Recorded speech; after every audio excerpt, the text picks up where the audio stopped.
पक्ष आणि अजित पवारांनी आदेश दिल्यास लगेच राजीनामा देईल। माझ्याबाबत काय करायचं अजित पवार ठरवतील। देवगिरी बंगल्यावर धनंजय मुंडेंची आमदारांसोबत समोर भूमिका। चौकशी समितीचे निष्कर्ष आल्यावर मुख्यमंत्री निर्णय घेतील। मुंडेंच्या राजीनाम्यावर शंभूराज देसाईंची प्रतिक्रिया। तर काही सिद्ध होईपर्यंत काय करायचं ते अजित पवार ठरवतील, आत्राम यांचं वक्तव्य।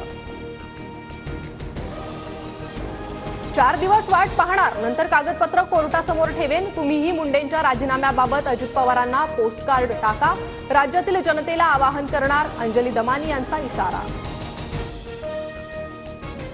मंत्री धनंजय मुंडे 2 दिवसीय दिल्ली दौऱ्यावर रवाना। दिल्लीतील बैठकांना मुंडे उपस्थित राहणार। अजित पवार आणि मुंडेंची मिलीभगत। मुंडेंच्या राजीनाम्याच्या मागणीवर संजय राऊतांचा दावा। तर पद वाचवण्यासाठी दिल्लीत जावं लागतंय। मुंडेंच्या दिल्ली दौऱ्यावर राऊतांची टीका। प्रयागराजच्या महाकुंभमध्ये चेंगराचेंगरी, 17 जणांचा मृत्यू झाल्याची माहिती। पंतप्रधान मोदींचा मुख्यमंत्री योगींशी संवाद। तात्काळ मदत करण्याचे मोदींचे निर्देश। महाकुंभसाठीचा 10,000 कोटींचा निधी कुठे गेला? सदोष मनुष्यवधाचा गुन्हा कुणावर दाखल करायचा? कुंभमेळ्यातील चेंगराचेंगरीवरून संजय राऊतांचा सवाल। मुख्यमंत्री देवेंद्र फडणवीस आजपासून 3 दिवस दिल्लीत प्रचार दौऱ्यावर। दिल्ली विधानसभा निवडणुकीसाठी फडणवीस भाजपचे स्टार प्रचारक असणार। मंत्री गणेश नाईक दर 3 महिन्याला ठाण्यात जनता दरबार घेणार। तर दर 2 महिन्यांनी पालघर जिल्ह्यात। नवी मुंबईत प्रत्येक महिन्याला जनता दरबार घेणार, गणेश नाईकांची माहिती। गणेश नाईक एकनाथ शिंदेंना वरिष्ठ।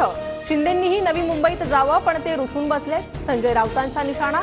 तर जेलवारी केलेल्यांनी शिंदेंवर आरोप करण्याची गरज नाही, शंभूराज देसाईंची टीका। जबाबदारी दिल्यास नवी मुंबईसारखं ठाण्यात यश संपादन करू। ठाणे पालिका निवडणुकीच्या प्रश्नावर गणेश नाईकांची प्रतिक्रिया। लाडकी बहीण योजनेतील लाभार्थ्यांची पडताळणी होणार। महिलांनी संजय गांधी निराधार आणि श्रावणबाळ योजनांचा लाभ घेतल्यास तो रद्द होणार, सूत्रांची माहिती।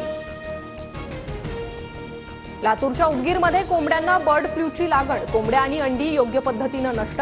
नागरिकांनी घाबरून न जाता योग्य ती काळजी घेण्याचं आवाहन। पुण्यात जीबीएसचे 111 तर सांगली जिल्ह्यात 2 रुग्ण। केंद्राच्या उच्चस्तरीय पथकाकडून पाण्याची पाहणी।